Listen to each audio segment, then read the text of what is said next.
Imagine if Donald Trump made a blunder so colossal that he got hammered from both the left and the right. A moment where politicians, pundits, and the masses from all political persuasions united in sounding the alarm and demanding answers. Well, that moment is now, and the radioactive dumpster fire that is burning under Trump that can't be extinguished is the Epstein files. I have what's fanning the flames and a just-released report by CNN that reveals how bad the damage is coming up next. There is so much content available on this story right now, but my favorite part is the outrage by Republicans who are usually somewhere on the spectrum between compliant and worshiping of Trump. Let's start there as we build towards the stunning CNN report. In this first clip, we have a blonde-on-blonde assault as Megyn Kelly tears into Attorney General Pam Bondi for her performative role that has led to this massive Trump headache. I think she was thirsty for attention. I think she was enjoying the hits on Fox, on Hannity, on Waters, in the middle of the day with John Roberts and saying like, I've got all the answers on Epstein. I've got all the juicy dish and I'll be the one to give it to you, until she either found out that wasn't true and realized this is why attorneys general don't talk like this ever about their ongoing investigations ever. There's only so much transparency you're supposed to get from an attorney general given the way criminal investigations work.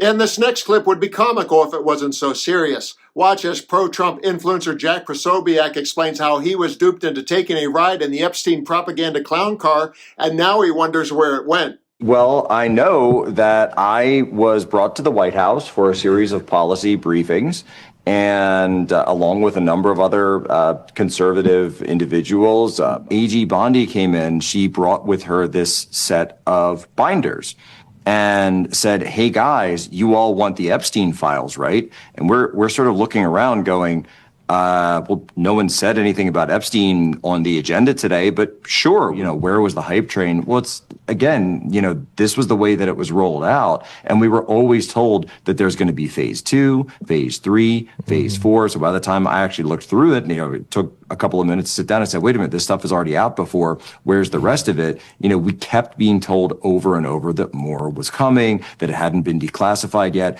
And it was just a complete break of trust, a complete and absolute break of trust, especially for, a group of people like us who, look, we were invited there and we came because we wanted to help.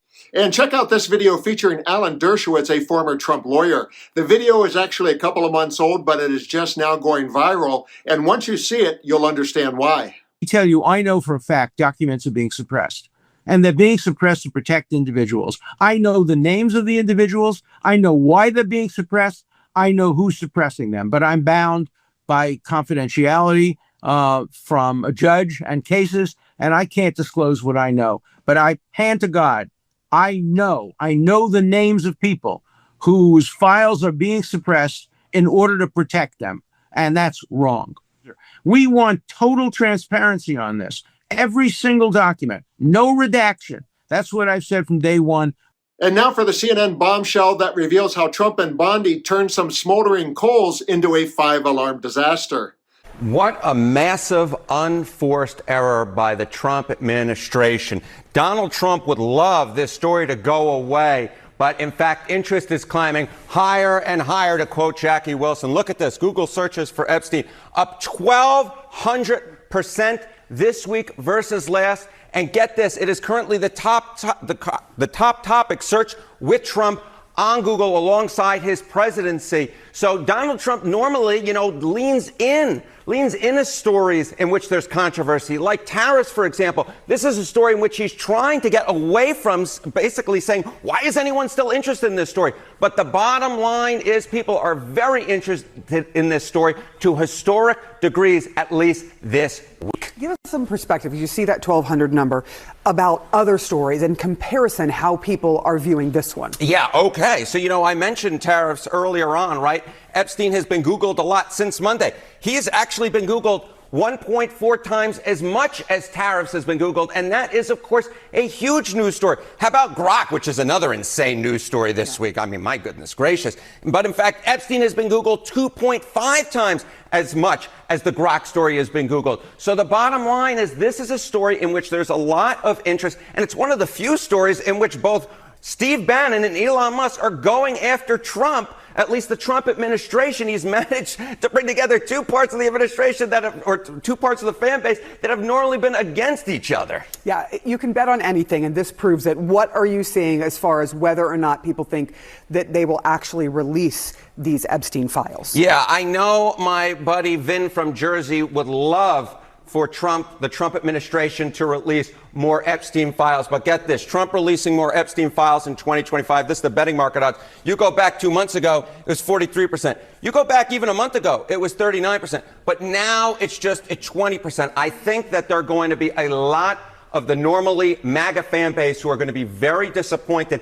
And this is all a self-inflicted error by Trump and the Trump administration. Many in the administration were pushing all these conspiracy theories, promising bombshells when they got into office, and nothing. It turns out what goes around sometimes comes around when you push conspiracy theories. That is true. All right, Harry Enton, it is a pleasure. Thank you so much. Thank you, my friend. Over to you, Kate. How did we get to this moment in time, and why is the MAGA fan base so disappointed? When the scandal began, they went all in on the story because it delivered a conspiracy, which of course they love, and it implicated people like Bill Clinton and Bill Gates, who are always at the top of their deep state enemies list. But what's fascinating is, now that Donald Trump is the focus of the story, the pit bulls on the righteous right won't let go. And that's the twist that Trump and his team did not see coming. The Epstein files were supposed to be a conspiracy club they could bash the so-called liberal elite with, but it turned out to be a boomerang that keeps circling and delivering blow after blow, much to the delight of the left.